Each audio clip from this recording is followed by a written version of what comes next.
And you're live. Good afternoon. I think it's afternoon, probably wherever you are. For those of us here on the East Coast, we are just getting ready for the weekend. This is the last session. I hope you've hung in this long for J3. In J1, you heard about conducting FBAs and BIPs as kind of a brief way of doing that in a more comprehensive fashion in J2. So in J3, we're going to talk about the systems that are necessary to help you support effective Tier 3 practices. So again, I'm not going to go through a lot of these slides, but remember there is a chat. There is one poll. The poll is going to ask if you have follow-up questions. You can fill out that poll at any time. There won't be any other ones, so just that one poll. Okay. And if you run into any trouble, go to the help desk. I'm absolutely no help to you whatsoever, but we do have Lauren on the call, and she will be very helpful and can help you in the chat if you need some assistance. So our objectives for this session in the next hour, we're going to talk a little bit about how to understand what a Tier 3 system is and what is that support system? How do you put that in place for students with intensive needs? And it's not going to go into the specific interventions or strategies or practices that were covered in sessions J1 and J2, but more about the systems we need to consider. We're going to talk a little bit about the myths around Tier 3 and how they can impact your implementation of Tier 3 processes and the system issues that you face. We're going to talk about those essential components in a Tier 3 system and share with you some strategies and tools that you can use either district or a school level to assess your capacity for Tier 3 supports. So in Tier 3, one of the things we do know is that what we do is not very systemic or systematic even in most schools. It's a collection of various practices. It may vary from student to student. It will definitely vary from school to school and from district to district. We also see Tier 3 many times as a special education function, or many people see it as special education. Every time I talk about Tier 3 or any strategies or practices, there's always that question, well, is this just special education? And so the answer to that is no, it's not. This is students that need intensive supports. They may be short-term supports, but they still may be very much in need of intensive supports. Many times we see at Tier 3, the systems that are put in place are a compliance-driven system.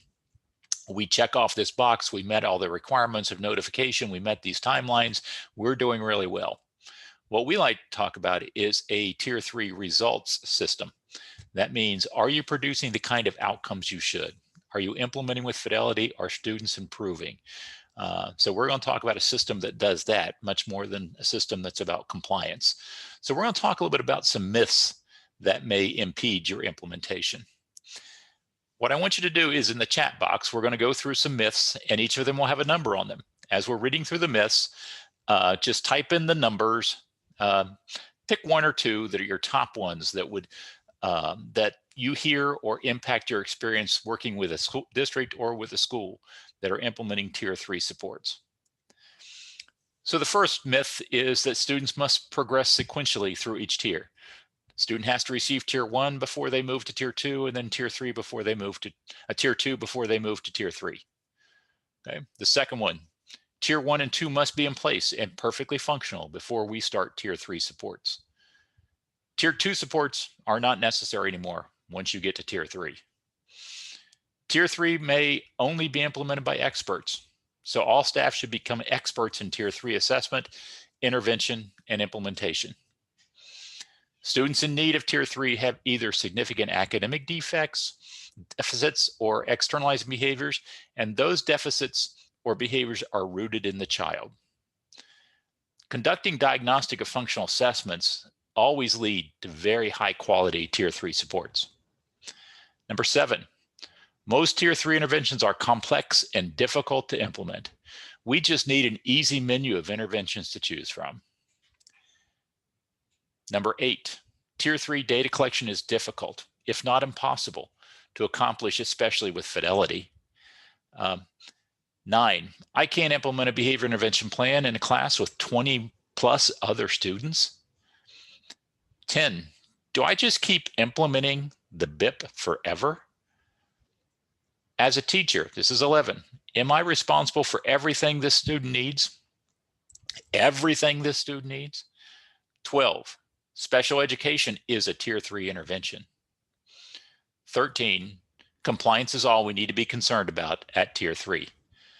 So I've put that, had you put your answers into the chat. The reason I did that instead of a poll is because it makes it very hard for Rose to tabulate those. So they probably should be scrolling and probably driving her a little crazy right now because there's so many numbers coming across the screen. So she's just going to give me a general impression of some things that she sees that, oh, these seem to be the top situations that people are discussing.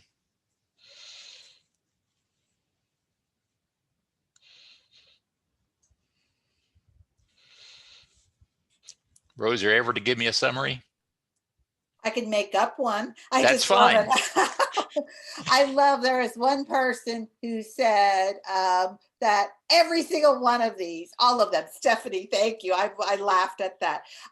It's across the whole gamut. Some people are only giving one, some people are listing 6 of them. And it's very, yeah, without a real poll, it's actually hard to tabulate. That's true. So I think you hit some good myths there, Don. Okay, well, these are just a first set of 13 that we could think of. There are many other myths and many other missteps in tier 3. So we're going to talk about the systems that need to be in place today. And why we're doing that is because I think the systems issues and missteps are what lead to these myths. So let's start by talking about the systems issues. So we're going to talk about 8 of them today. We're going to talk about teaming, identifying students, staffing and professional development, how to involve families, students, and the community in the process. How do you look at assessments and the breadth of those kind of assessments that are necessary? Where do you give comprehensive supports? How do you provide those, formal and informal? And how do you, what are the different levels of tier 3? I think we've already talked about that because that's what sessions J1 and 2 were about, was breaking out some different levels of a tier 3 system. What are the data systems you're going to need at the school and student so that they can help you with problem solving, because those data systems are absolutely essential at tier 3. And then how do you evaluate your school and student success in implementation of tier 3 and the systems that you want to put into place? So we're going to start with the first question of teaming. What? More teams? Yeah, unfortunately, teaming is one of the hallmarks of a PBIS approach, and also one of the things that's really critical at tier 3. At tier 3, we have different kinds or levels of tier 3 teams. You're going to have a district team. That's the team that's charged with developing tier 3 processes and systems across all of the schools, so that every school has the resources, supports, same strategies that can support all their students. And that's going to include things like professional development. What's the process? How are you going to evaluate? What forms are you going to use? Are they going to be electronic or written? What are you going to do? And that group may also need to expand beyond just a district level team to include the community, mental health providers, or a broader range of community members, maybe even medical expertise, to be a part of that process, depending upon some of the needs that are highlighted at the district level. There's also going to need to be a school team. They're charged with developing tier 3 processes across all students. Now, tier 3 is not provided to all students, but we know from our triangle, which I haven't shown yet, that triangle, that 1 to 5% of students will need tier 3 supports. And if that's the case, then those students will need to have a consistent process developed at the school level. And that school team will be charged with looking at internal and external resources and personnel to really meet the needs of those students, and develop a process for how do we make sure we're consistently delivering what we need to deliver to these students that we've targeted, and how do we look for additional support and expertise. We'll talk a little bit about that at the end of the session today. And then those teams will also have subset teams that are about students. Not everybody on the school team won't be on a student team, but some members of the school team will likely be a part of the student team. They are developing that intervention for one student. That's what session J2, 1 and 2 we're probably talking most about, was developing that one session, the one support around one student. And whether that need is a brief consultation, a comprehensive plan, or a wraparound process. And that team is going to have to determine how they're going to meet, how they're going to meet to accomplish the job, what do they need to do to make sure they're implementing with fidelity, how do they assess the needs of that student, develop the behavior intervention plan. All the things you saw in J1 and J2 will be accomplished here with that student team. That school level team at Tier 3 is really critical, because you're not going to have very successful individual student Tier 3 teams if you don't know how your school level team is going to operate. Are you going to combine Tier 2 and Tier 3 teams into one team, a Tier 2 and Tier 3 team? Are you going to have one systems level team across all three tiers? Are you going to have one Uber team that looks at all academic and behavior supports across all students that will have subsets for tiers 1, 2, or 3? Regardless of how you organize, it's important that you make that decision and try to figure out whether it's going to work for your school. I don't think we have real good data telling us which one has to be the way of organizing a Tier 3 team. But I think if you organize your school level team, one of the things you do want to do is to make sure that you have very clear information about having someone with behavioral expertise on that team, that administrative authority. You're going to have an AP or a principal or somebody that can make decisions about resources and time and those types of commitments. You might need multi-agency support. You might need mental health providers, someone that can support you from the community. You might need mental health providers, medical personnel, people that can engage, maybe even for very intensive students. You might have individuals from the juvenile justice or from the police force or from the clergy or from wherever to support that student, because they may have multiple involvement. You want to have people on that team, that school level team, that know students. They interact with students on a daily basis and know the faculty and how to support them best, and have really good understanding of the operations across the grade levels in the programs. And as I said before, do you have good behavioral, mental health, medical support at that school level team? The Tier 3 student support teams are individualized, and they're developed in collaboration with the family and the student, and they're going to be matched to the needs of that student. As we saw earlier from the presentations, there could be a brief consult that may be 1 or 2 people, a comprehensive team, which might be a few school staff, the student and family members, and then a wraparound team that's a broader community, mental health, medical, law enforcement, other individuals that might be involved in that team. But whatever team you are having, you have to have an effective teaming process. That school-wide team is not the place for the individual student problem solving. That was a question that came up last time. You don't talk about individual students' needs and do the functional assessment in a team with parents and students, other parents and students. That has to be restricted to an individual student's team. And that student team might, however, identify issues that the school-wide team has to move forward. If lots of student teams are running into the same issue, we don't have a good data system, then the school level team is charged with that job. So both teams, though, will need to have regular meetings, a format, agenda, keep track of minutes, identify roles, have an action plan, go through a process to identify that you are accomplishing the goals that you identified, either for the student or for the school.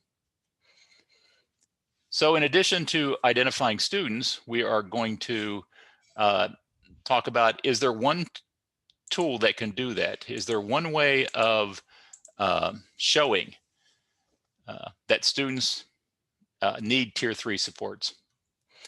So there are multiple strategies for these, and we're going to talk about each one of these. And there are probably other ones, but these are just some ways to consider when you identify students that need Tier 3 supports. One of those is disciplinary actions. That student who is sent to the office 15 times. I think we had a student in Florida that was office discipline referrals. They had 115 in 1 year. Somewhere before they got to 115, I hope that he was receiving intensive supports. He might have benefited from tier 2, but he also may have been in need of tier 3 supports almost immediately. So disciplinary actions will really identify those students that have serious problem behavior, that frequent flyer, that student who is really challenging. But sometimes it might only identify students with externalizing behaviors. It may not be able to catch students have more internalizing, depression, other things that also may need tier 3 supports. And students may not be referred by teachers when their behavior problems aren't extreme. We ask a lot of teachers that the most challenging students they have are not the ones that get sent to the office, but the ones who know what they need to do to stay in the classroom, but they're a constant source of stress. They know where the line is, they're not going to cross it, but they know exactly what they can do to get there. So those may be students that would certainly need a tier 2 intervention, but also could be considered for tier 3 supports. So if students are not responding to those tier 2 interventions, then we might want to consider their need for tier 3 level support. Now, the problem is sometimes those students not responding is because there's the ratings may not be really clear. They may not be real precise. So we don't really know if they're responding to tier 2 interventions is because those interventions weren't done, the data weren't collected, the data weren't very precise. So it may be the case that for some students, they may not need a tier 3 intervention. We simply might want to adapt a tier 2 intervention to be more effective, or combining a couple of tier 2 interventions to be more effective. We can also identify students through universal screenings. Those are great for identifying those students that have internalizing behaviors. The problem is that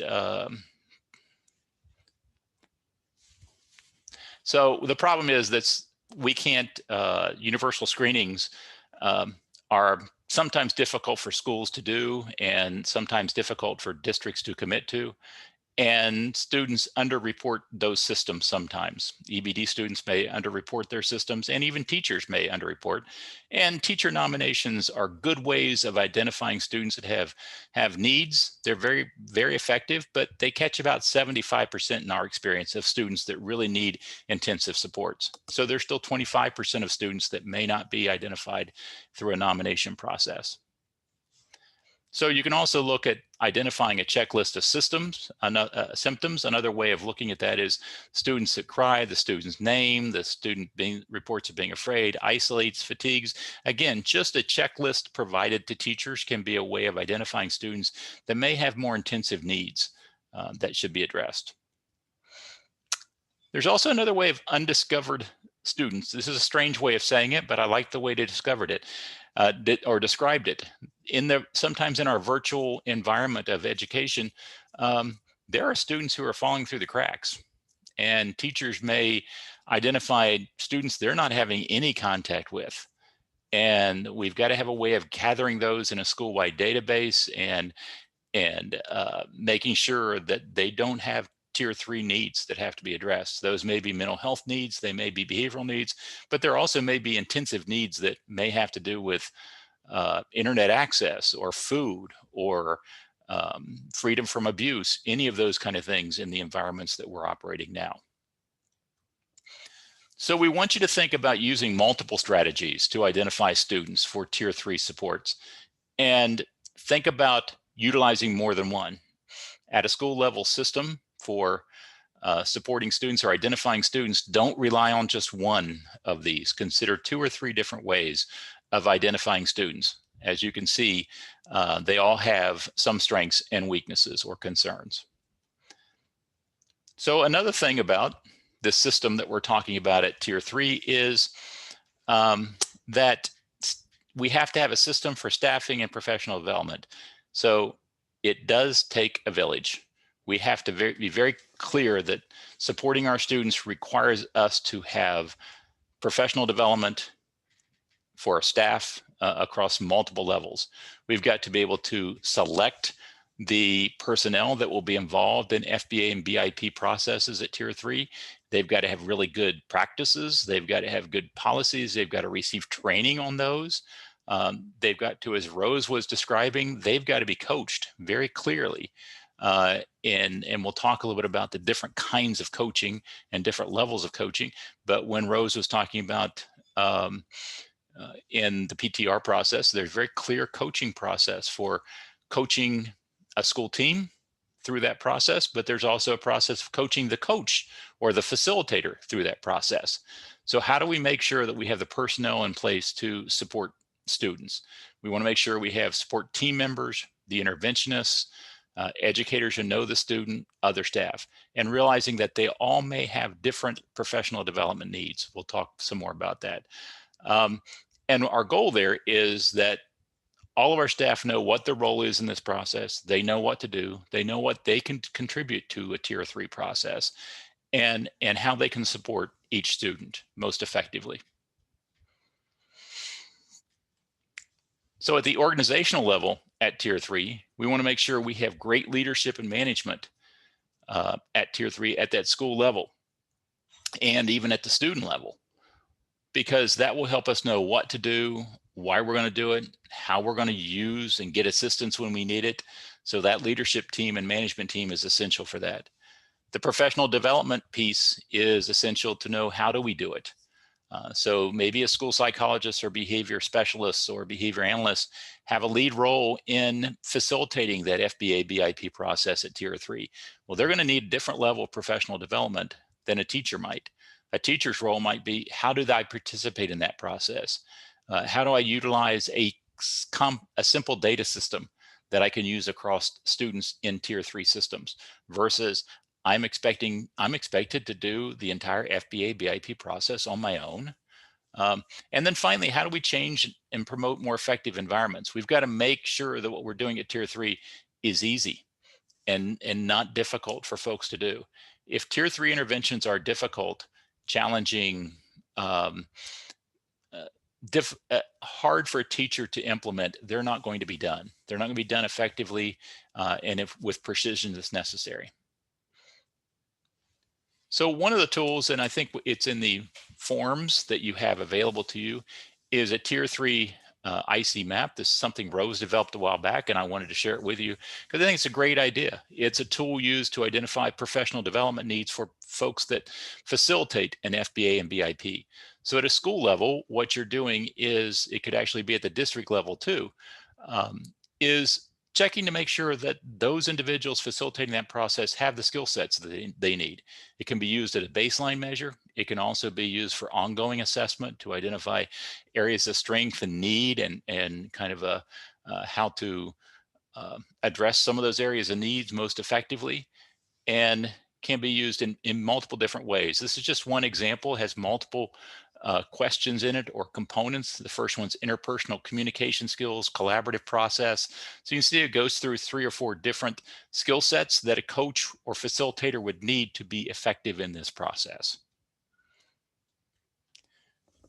Rose also developed a great thing called this Master Coach Coachee Planning Form, or checklist, that really is a way of coaching the coach.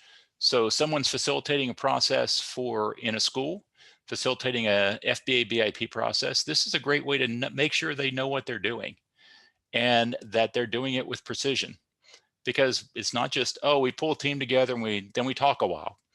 You really want it to be targeted and focused so that time is most effective, it's efficient, you know exactly what's going to happen. And in this case, the facilitator or coach is going to be master facilitated by Christella, and they're going to look at functional assessment step 2 of the process. Is probably like a PTR process, where you're going to identify, did the person engage in this activity or did they not? And it's a great way to provide that kind of feedback to the facilitator as to whether they followed the steps appropriately. Did they get the kind of outcomes they wanted? What do they need to improve before the next time that they work with the team? A couple of things we want to do is, and Rose mentioned this in that coaching piece earlier, was that coaching is really essential to implementing interventions. And If you're going to coach a teacher to implement a tier 3 interventions, you're going to engage in a lot of different strategies to make that happen. You may model the appropriate behavior. You may prompt or cue the teacher in a practice activity, either practice in a not real life setting or in an actual activity with that student using verbal or modeling prompts to move that teacher forward through the process. You will be observing that process and providing feedback and giving suggestions as you go. And then another one is just to make observations of the activity. You're not going to interact with the teacher at that time or the student, but you can give information at the end. You know, here's an idea. I noticed you did this, or here's a suggestion that you might want to consider. Okay. These are, again, just some examples of that coaching piece or that professional development piece that really needs to be there for tier 3 to be most effective. So when you think about the systems approach, you have to think about who will be doing that coaching of teachers, and then who will be coaching the coaches, who will teach all the folks that have that responsibility in your school district how to do that process. Here's just some examples of some other tools that have been developed of ways of giving feedback, asking for positive reflection. I agree that Monty did well responding to his friends today. What went well? What did you do well? You said this, I think you did a fantastic job. Were there any aspects that you didn't think went so well, and what would you like to do differently next time? Again, giving feedback is really critical. Here are some strategies to consider as you're providing that coaching from teacher to each teacher in the process, or if you're coaching the actual coach in the process. All of these are great ways of giving feedback. I want to make sure this is really clear. This is absolutely essential for having effective tier 3 systems. Do not believe that you can write a wonderful 30-page FBA and BIP plan and give it to the teacher and expect it to be done well. You've got to utilize the processes that were shared in J1 and J2 sessions, and then actively coach that teacher. And if you don't, you're going to not have implementation fidelity, and you're not going to have positive outcomes for the student. So one big idea about sufficient professional supports is we've got to move away from workshops and presentations and institutes. So what we're doing today is great for information awareness. This is not going to produce the kind of skill set necessary to implement FBA and BIP. It's not going to give you the kind of skill set necessary to be a good coach or to coach coaches. You have to have job embedded professional development and coaching to build competencies of professionals. So at the systems level, we've got to figure out how do we structure our environments, how do we structure our supports, our resources, our personnel to make that happen. And realize that not every professional needs the same level of competencies. I've heard people talk about, well, we can teach teachers to do FBAs and BIPs very effectively, and all teachers should know how to do that. I guess I couldn't disagree more. Teachers have enough things on their plate.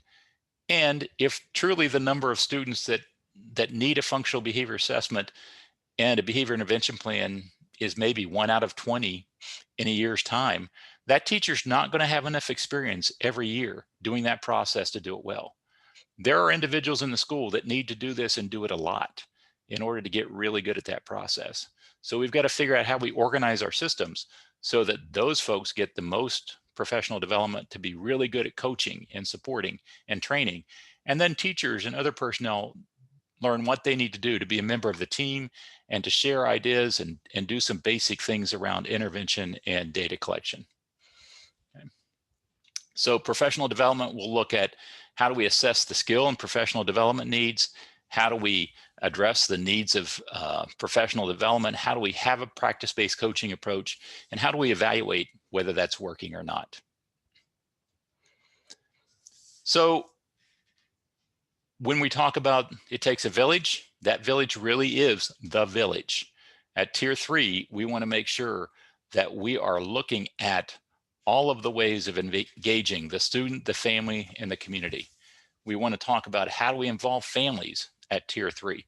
How do we involve them in comprehensive and wraparound systems? How do we involve community agencies or other individuals that need to be involved in the wraparound or most intensive settings? How do we make sure that we have clear communication and equity and involve folks in decision making, not just for their own student, but for your entire tier 3 system at your school and district? So one of the things we want to do, and here's some information we have about the supporting students with complex needs. Many of you are aware of ISF approaches, integrated systems framework, but looking at the fact that an FBA and BIP may not be all we need for students. We do need mental health support. We need to look at sometimes academic and behavior. We may need lots of supports for the most challenging students. And in that situation, our teams are going to involve students, educators, families, and the community. 5, assessments. What are the assessments? What are they? And who does them? You've got to have a system of those assessments being clear and communicated and available to all students across schools. We want to make sure that we have assessments that inform. Those would be our functional behavior assessments because they would inform the interventions. We have assessments that will assess student progress. That may be data systems that measure reductions in problem behaviors or increases in appropriate behaviors. And also look at long-term quality of life, social skills, bigger overall life outcomes we want to assess, and then intervention fidelity. So we're looking at different kinds of assessments at tier 3, from informing the development of the plan to the actual implementation of that plan to the outcomes for that student, both short and long term. So when we look at those assessments, our system has to figure out where are we going to find the resources for this. There's a lot of assessment information we need. What are we going to measure? How are we going to do it?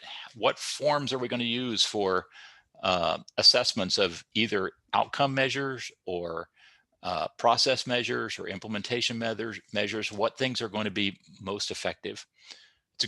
We have some good examples already. We have some great tools that are developed, and I'll share those with you. But here's just some examples that you can make up your own, on your own. If you've got an assessment, you've got an intervention that was developed, you can have a very clear assessment of were those intervention components done? Yes, no, partially, or not at all, to determine whether you had fidelity of that intervention. You can also look at broader quality of life issues. So what do we expect to happen? Brianna will participate in sports and other activities. Well, how are you going to measure that? Well, coach and Brianna's mother will be contacted monthly. We'll see how much, whether she's participating in a sports, has she joined a school team? Brianna will develop friendships. Well, we can do a circle of friends questionnaire to identify how many friends Brianna has developed during the year. She will complete her school job. Well, the school psychologist can monitor that. So there may be components that are specific to the intervention. There may be components that are specific to the quality of life, but we need to be able to figure out systems that measure all of those. We have people that can do that. It shouldn't all fall on one person. You shouldn't expect the teacher to gather all data on that one student at the exclusion of other people that can assist with that. But we have lots of qualified people at a school level setting that can do that. But there needs to be some systemic procedures in place to make sure data are collected. Now, comprehensive supports means we're going to match the level of support to the level of need. So that means that we're going to identify that tier 3 is always connected to tiers 1 and 2. And at the individual level, we're going to continue to do tiers 1 and 2 interventions with students. But at tier 3, we're going to make sure we're matching the level of support to the level of needs of that student. And that means what we've already talked about before is that there might be multiple levels or should be multiple levels of tier 3 support. It's not a one-size-fits-all system. You're going to have that consultant-based or brief. You're going to have a comprehensive approach and a wraparound approach. And you want to match the level of support to the level of need. One of the things you don't want to do is a student that has a very simple problem, you don't want to engage in a wraparound approach because it is very need intensive. And if it's a simple problem, you've wasted your resources. You want to save those resource needs for the most intensive student. Likewise, you've got a student with very, very challenging behavior. They've also got substance abuse issues and mental health issues and problems with their family, and they're involved in the juvenile justice. It's unlikely that a brief consultation is going to address their needs at the classroom level. It's possible, but not likely. Okay, so we may want to make sure we're prioritizing and triaging students into the level of support they need. What we want to do is make sure we match that intensity of the problem behaviors to the comprehensiveness of the FBA. You don't want to spend too much FBA time for simple problems or too little FBA time for complex problems. So as we've already seen, that brief FBA, and there are different ways of doing it. One of those is a race, and also what was shared in session J1, a comprehensive approach, which is more multiple meetings or one long meeting or two to four small meetings, such as prevent, teach, reinforce. And then that wraparound approach is a long-standing for extremely intense behaviors, mental health concerns, complex life events, and involvement of multiple services and community agencies or other institutions, and might be centered on a person-centered planning approach. What we want to make sure is no matter what we're doing, we are making sure we're defining problem behaviors, testing hypotheses, describing the function, identifying replacement desired behaviors, looking at antecedents behavior and consequence strategies, and implementing, monitoring, measuring implementation fidelity and outcomes, and changing support based upon needs and responsiveness of the student. So these are all consistent across whatever level of behavior support is being provided.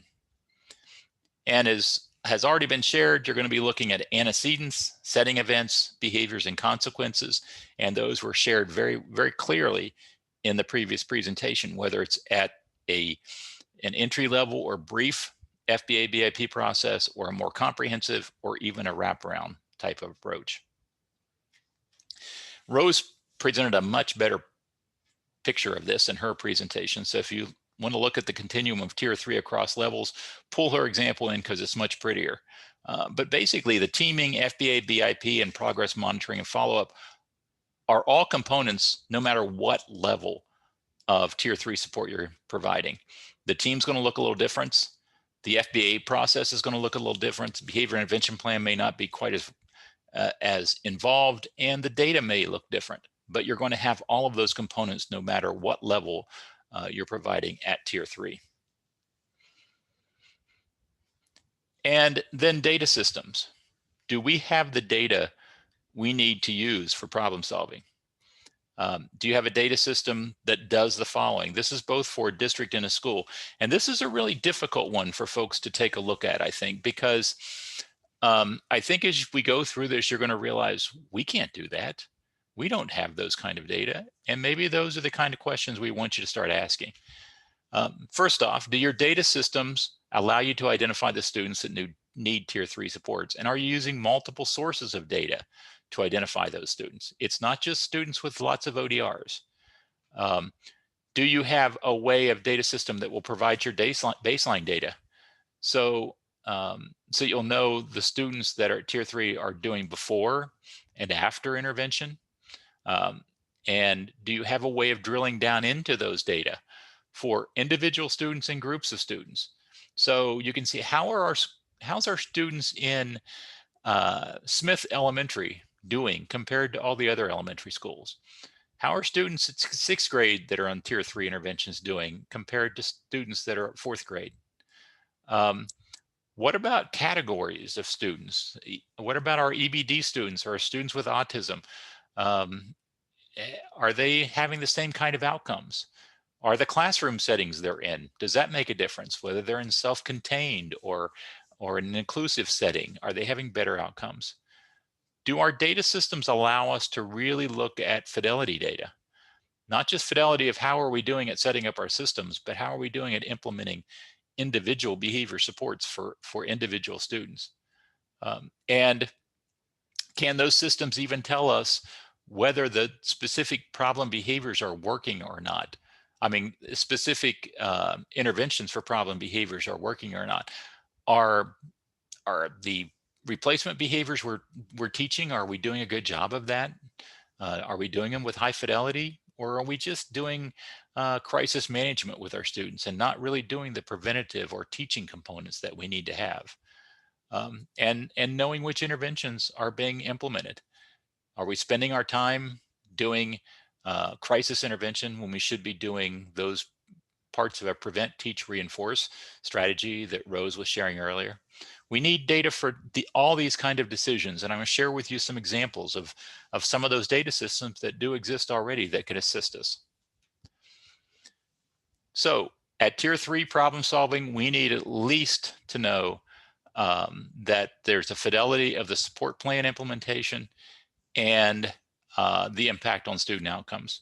Now, we're also going to talk about the fidelity of tier 3 systems that you have, but this is at least for an individual student. You want to know, if we have a behavior support plan in place, was it done?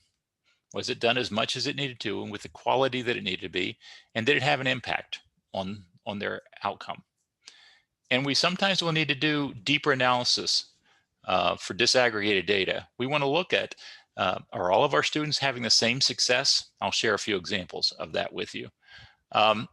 We want to use those data for problem solving at both the district, the school, and even the student team levels. So all those levels will be looking at the data to determine whether students are making progress.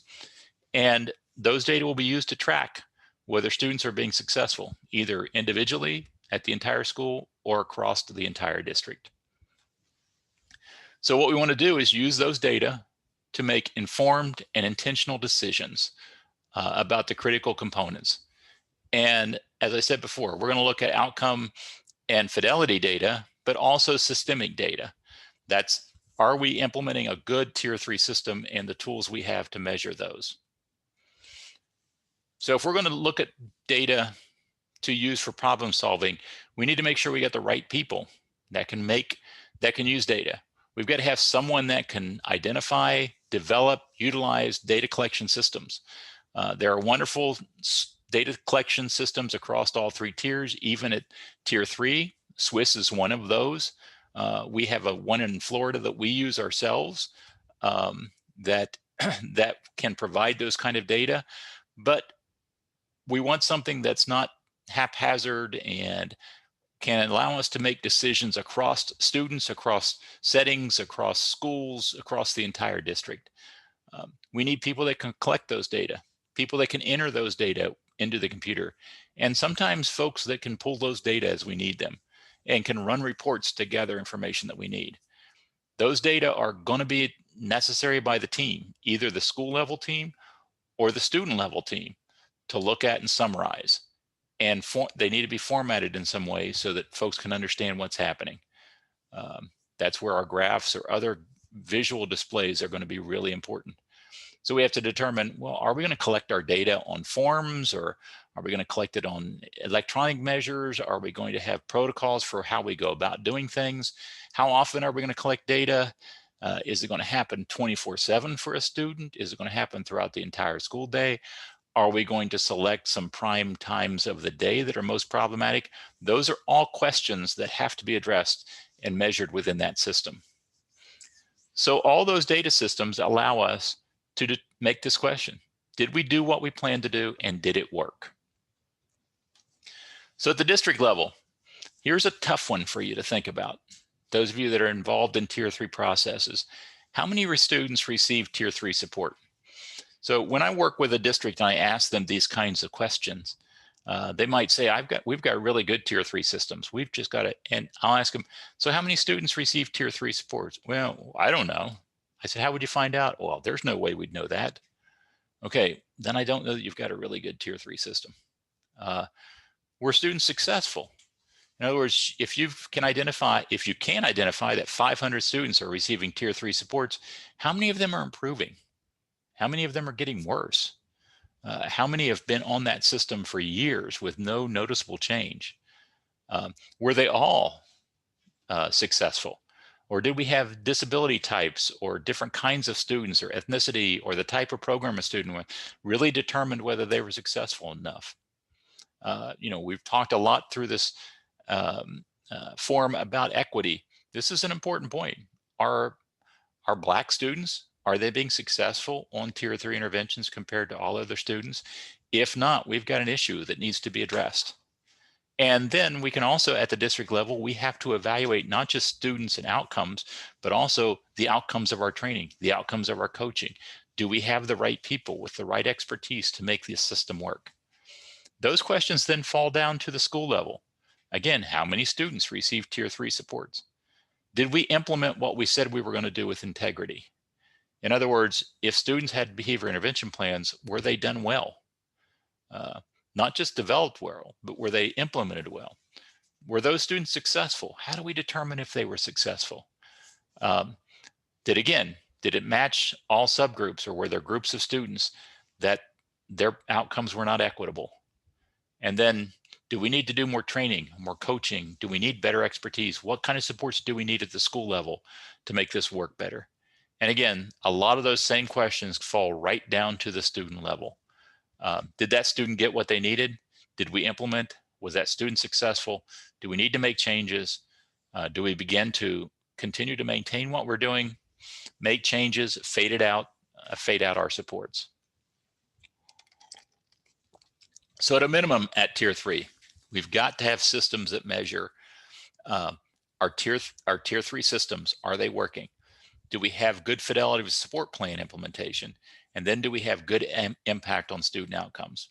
We also might want to look at technical adequacy. We'll talk a little bit about that in a second. Student, teacher, or parent perceptions and satisfaction with the process. Do all parents or parents of different ethnicities think that the process is working well and their students are being successful? Are students achieving quality of life outcomes? We can always write a behavior intervention plan to decrease someone screaming, but at some point we also want to ask the bigger questions. Does that student have friends? Are they engaged with their community? Is their health improving? Are they on target to graduate? Is their family being successful? All of those bigger issues that we need to address at Tier 3. So one of the tools you can use at Tier 3 is the tiered fidelity inventory. Most of you are very familiar with that, but it really looks at the implementation of your Tier 3 system. It doesn't look at an individual schools, an individual functional behavior assessment or behavior intervention plan for a student. It is an assessment of that school to determine how they're doing with the systems approaches. Many of those you see that we've talked about here: family, student, community involvement, the teaming approach, academic indicators, all of those types, data systems. Those are all things that are included within that TFI. We also can have a fidelity plan. So this is an intervention for one of Rose's examples again for Jeff. So here's his intervention: prevention, teaching, and reinforce. Was it implemented? Yes or no, or not applicable? But again, just a way of making sure that fidelity was done. It could be a self-assessment by the teacher. It could be a spot check by a coach. It could be an administrator or another teaching providing an observation. Different ways of gathering the data just to make sure we're implementing with fidelity. Another way of doing this is to look at a behavior rating scale. Rose shared some examples of this earlier, but this is just a way of gathering the data quickly and easily. It can be done on paper and pencil like this, or it can also go in an Excel file very easily.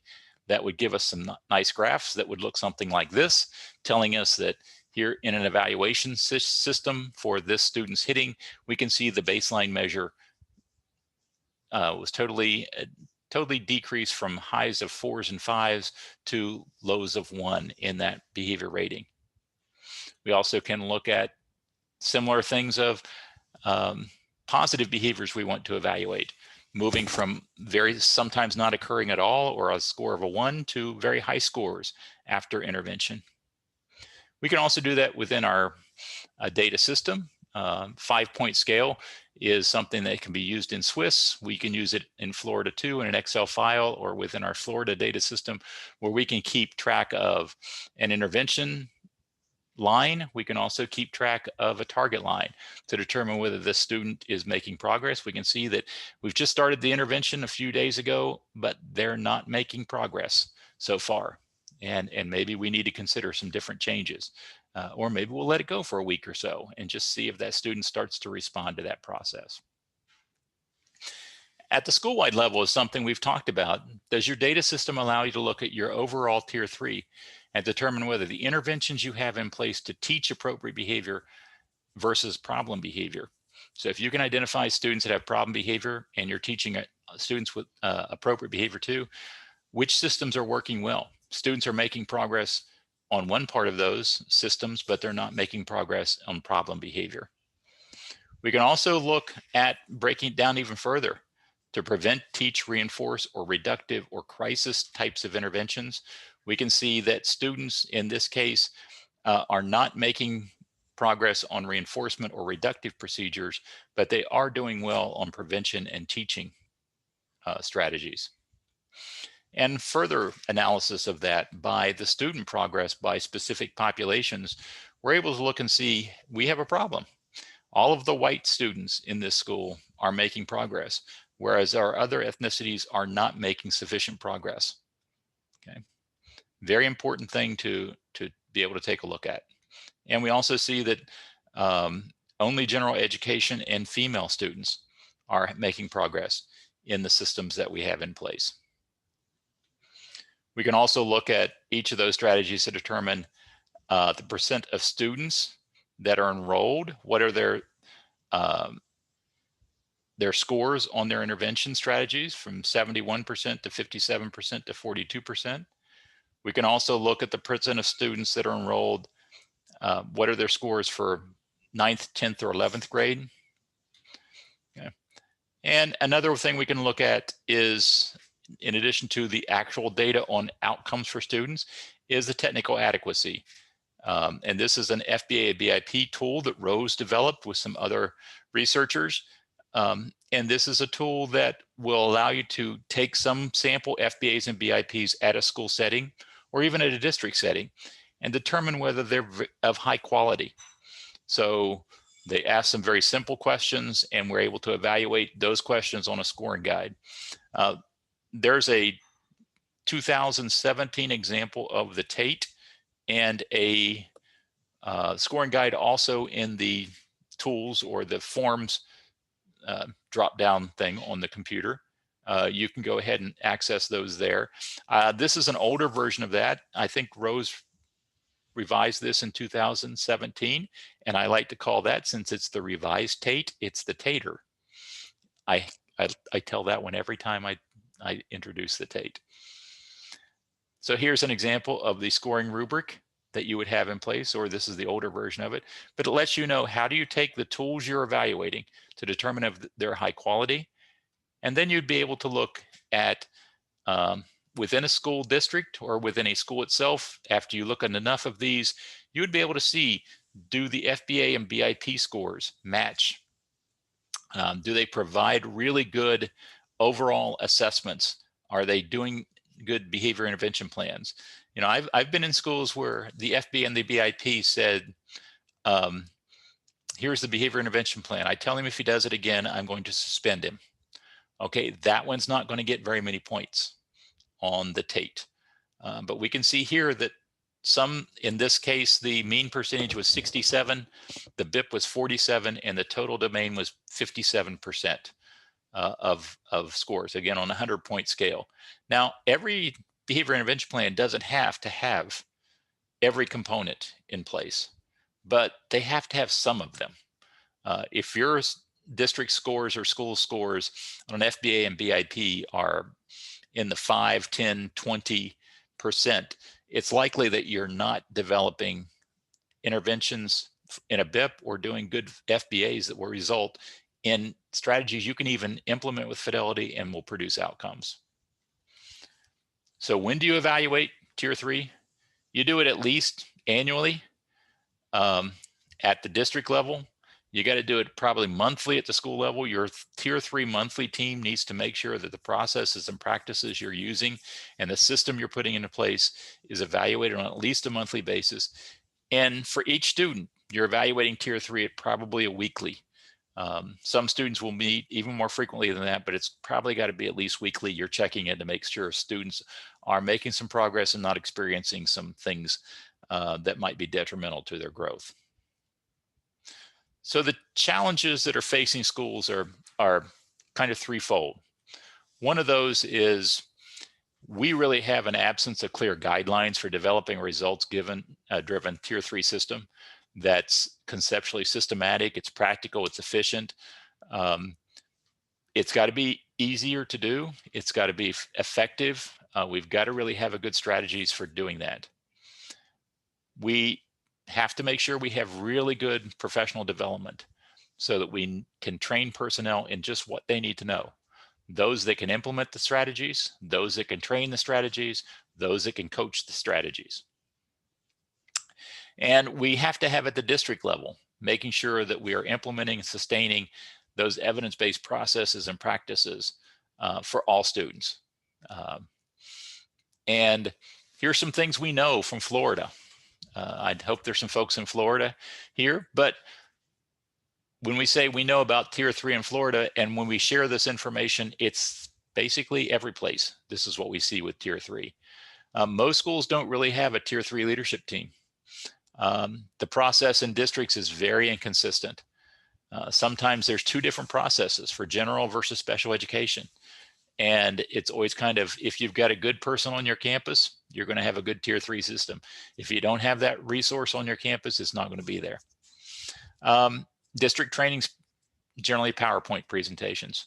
We've had folks come and say, can you train us on tier 3 interventions for all of our school faculty, and we'll give you a half hour. No, we can't. If you want to be effective, you're going to have more intensive training, and you're going to have coaching as an aspect of that, because that's almost non-existent in many of the strategies. We have a very difficult time identifying the students that really need tier 3 supports. I mean, we can identify those students that are very clear, have externalizing behaviors, get lots of office discipline referrals, but do we have coherent, consistent ways of identifying students that might be falling through the cracks? And do we have really good fidelity measures? And are we implementing those fidelity measures for implementing our overall system, such as with the TFI, or implementing fidelity for an individual student, such as a checklist of implementation fidelity, some of those that you saw.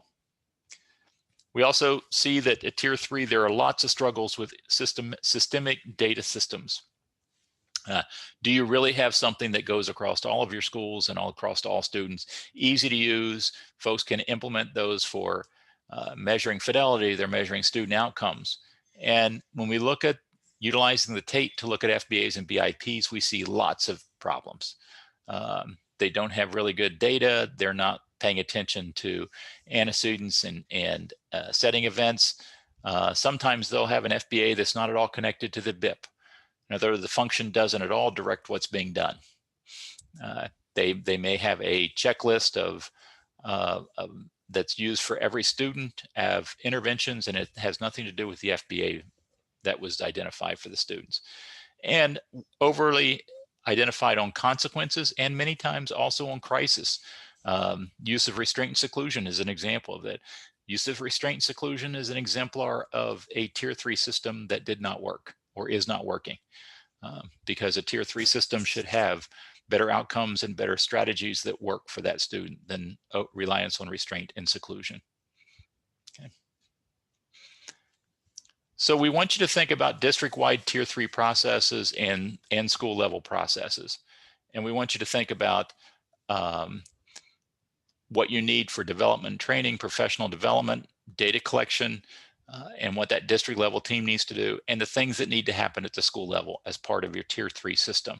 So identifying students, referring, what's the timeline for accessing supports, how do they receive clear and good and quality FBA and BIP supports, how are they coached, how are they monitored for progress, what are the decision points for increasing, decreasing the levels of support, and how do we make sure we're doing things with fidelity.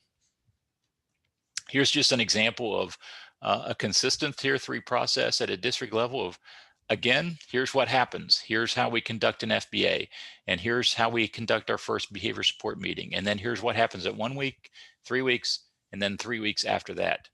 How do we keep moving forward in the process? So the final thing is to make sure that in your system, you're also, and Rose addressed this a great bit under the comprehensive approach to FBA and BIP, is to make sure you have a system for identifying how to involve communities or other people for additional supports and expertise. There's going to be people that, and students that you don't have the expertise to support. I may be really good at FBAs and BIPs, but I may not know much about borderline personality disorder and how to support that. Okay, that may be something I need to get some outside expertise in. And some of those things are just some examples of some conditions or behaviors that may require that additional expertise. And that's where that ISF piece, that integrated systems framework, looks like. There may be very intensive behavior problems, and I may be very good at that. That may be my training, but I'm not really sure I know effective strategies for suicidal ideation or high-risk sexual behavior. Or I certainly don't know what to do for some medical conditions. How do I bring in the medical personnel that can assist with that? And when I find that we've got issues around homelessness or poverty or traumatic situations in a family impacting that student, where do I go for that assistance? So that's important, not just for the student team, but for the school resources, as well as at the district level. That's got to be part of the system that you're developing. So in summary, what we want to try to do is to make sure we're considering Tier 3 as a system, that we have the tools and protocols and processes to help districts and schools deliver more effective and efficient Tier 3 supports, and realize it is a long-term process. Making change at Tier 3 is difficult. It's not a, hey, we can change a form and everything's fine. It'll take you 3 to 5 years probably as a district and even a school to really develop good and consistent Tier 3 support systems. Okay, this is a final slide, so I think we have some time for some questions, and I'll open it up to those folks for that. Okay, so you did such a wonderful job right now. I have 3 questions for you. Okay. And one request, which I think I responded to, about the consistent process flow chart, which we borrowed from one of our colleagues. And I told the person if she sends me an email, I will send that flow chart so they can have a copy of it. Okay, so let's go with, let's see. The biggest obstacle this person says they face with Tier 3 in districts is that they will not put a formal framework in place due to their anxiety surrounding child fine. Administration feels that if an intervention is needed, the parent or parents could sue for lack of discovering the issue earlier. Students in general ed advice. And I'm thinking, I wonder if that goes towards screening and identifying, but not maybe providing supports to students identified. Yeah, that's a consistent issue that's comes up with Tier 2 and Tier 3. The school or the district's belief that if we identify a student and we're not effective in meeting their needs, then we're going to be held to be legally responsible for that. And I'm not sure, I think that's a really good cop out, but I don't think it's a valid point, because if you don't do anything, I'm not sure you're still not going to be legally responsible for that, especially if all the signs were there. That student's been identified and got 34 office discipline referrals and gotten in 10 fights and everything else, and you've not done something, then there's a problem. So my feeling is that one of the things in your school-wide as well as your district system needs to do is to set up a system that will identify students and then be able to prioritize and have some very clear guidelines for who is going to receive what kind of supports, and realize that a student that may need Tier 3 supports may also benefit from enhanced Tier 1 and Tier 2 supports. So it may be that some Tier 2 group counseling or social skills training might be valuable and may be able to assist with the process that's ongoing as we look at more supports. So you don't want to say, oh, we'll identify too many students for us to meet the need, so we just won't identify students. That seems to be a very slippery slope. to me. I don't have a way of convincing your administration of that, but it seems like that's something that decision is being made not in the best interest of students, but for legal protection. And I think as educators, we really have to be able to push back against that. Thank you. Okay, we got more questions. Now we may have to be selective. What role do parents play in the design and implementation of Tier 3? That's a good question. I think it really does have to do with that systems piece as well as the individual student piece. I think that parents should be involved in the district-wide team. I think parents should be involved in your school-based Tier 3 team to help discuss how should we involve parents? How do we communicate to parents? How do we do that? Now, at the Tier 3 level for an individual student, I think parents should be involved. Now, they may not be involved with a brief, simple question that can be addressed in a half-hour meeting between a professional and a teacher. But in that comprehensive system and in the wraparound system, the families have to be involved, and they have to be participating in that. And that may mean that you also have to adapt how you're doing to be more responsive to the parents. Oh, well, we're going to have this meeting at 10 o'clock. Well, the parents work. If you really want to be adaptive to the needs of the parents and that having them involved in the team, you may need to adjust what you do to accommodate them. Have a meeting over dinner, have a meeting at the school where it's being catered. So you can really make sure those parents get involved. It's a good question. Parents should be involved in that process. Okay, data system question. What data system are you, I think, using or collecting efficacy of Tier 2 and 3 at the district level? We have individual student data, but is there a way to organize the response rates, et cetera, that are out there commercially? I don't know about the commercial ones. In Florida, we have the capacity to do that because we developed our own data system. I'm not sure if Swiss does that or not. I think Swiss is still by school. But in Florida, you're able to look at the data across all of your schools for Tier 2 and Tier 3, and have the team evaluate that within the system. We still have a hard time getting schools and districts to do that, because I think part of it comes back to the idea that we still have compliance-driven systems. Well, I'm not a deficit for this. I'm still checking this box off. We're getting this done in the time we said we would. But is that student being successful? We're not really evaluated on that, and schools aren't really. And so unless they have a leadership that really pushes them to say, we want to do better by our students, it's not just a matter of checking off the box, but if we're going to spend this time and energy, we want to make sure it works and that students have a benefit from this, then they need good data systems to do that. And so we're able to do that. I don't know about the commercially. If folks in the chat room want to identify if they know of a commercially developed one, just go ahead and type it in there. That allows you to look at those data at the systems level, at the school-wide or district level. That'd be great. So a follow-up question to that is, what school-wide data system was used when you showed the graphs of student progress by intervention type specific population? That was our Florida system. We're able to pull those graphs directly off the Florida system by either district or from the school. If you want to go to our website, the Florida PBIS, I think you can see it right here. If you go to the FLPBIS website and go to what's called the RTIB, that's Response to Intervention for Behavior, RTIB website, you can see an example of that data system. Feel free to copy any aspect of that for your district or state data system. In fact, if you would like to take those, if you'd like to say, we love this data system, we will give you the code. We will give that to you free of charge. We've done it with other states. So let us know if you need that information, and we'll figure out a way to get to it if you want to replicate it or adapt it or use it in any way. Okay, now we're going to move to mental health. Have you seen a partnership with mental health to consult to develop intervention for mental health issues, but not work with individual students because of funding barriers? Have we seen mental health not work with individual students because of funding barriers?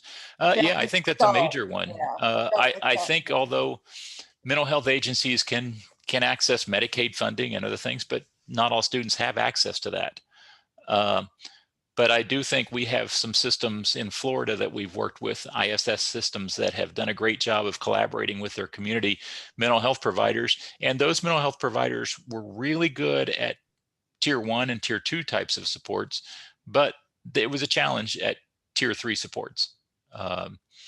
And I think the challenge was being able to identify those students. And for some of them, it was making sure you had those agreements, because you want to make sure that those students are receiving what they should be receiving from those community mental health supports, and they're producing the kind of outcomes they need to, which means that professional needs to be part of the team. Now you've got to have agreements about how do you share data.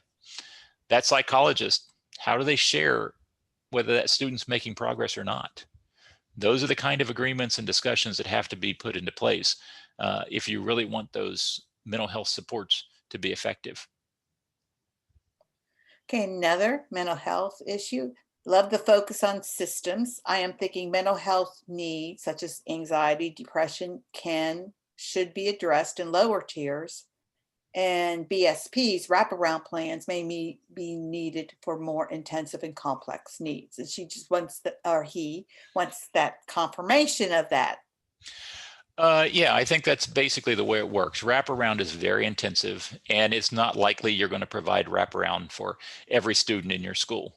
I mean, you want to understand a student's strengths and their needs and what they like and don't like, but it's unlikely that the full wraparound system is going to be available to every student. You just don't have the resources for that. So you have to make sure that all those other things, the mental health supports at tier 1 and tier 2, are in place, so that those students that really need those more intensive supports can receive the amount that they need at tier 3. But I've done, Rose is saying, I've done person-centered planning for many, many years. And one of the things I always see is when I do a person-centered planning process with a student, and folks come up and say, that was absolutely amazing. I learned so much about Joe. I really want to be a part of this. Joe participated, his family participated. It was fantastic. It gets us going in the right direction for what we need to do. Hey, can you do this for my son? And I say, well, tell me a little bit about my son. Well, he's 14. I said, okay, well, what kind of issues? And they go, he's just 14. And everybody needs it. I've had adults come and say, can you do this for me? And I always share the story that when I came to Florida 20 years ago, the staff that were my colleagues in West Virginia did a person-centered plan on me that let me know what I needed for my future to look like, and told me it was time for me to leave in a positive way. So those kind of things are valuable for everyone, but not necessarily something that can be delivered within a school district for every single student. Okay, well, it's lucky for USF that they did that PCP for you. Here, a question, couple more questions. We might have time to get both of them. Should we be differentiating our systems between special education and general ed students in tier 3? I don't think we should. I think we should be able to provide same supports to those students. The issue is, do we have adequate funding to do that for general education students? And I think we do. I think the systems and the processes are the same. We just may need to figure out, okay, how would this personnel do that if they're not a special education student that's being supported? Again, it may be that we're not talking about wraparound supports. We're talking about initial, short, brief, very effective, even comprehensive approaches that can be delivered to general education students as well as students designated with special education. But you want to have some similarities. What you don't want to have is two different tracks that completely diverge. And that means that what the student that's not in special education gets is completely different and not at all related.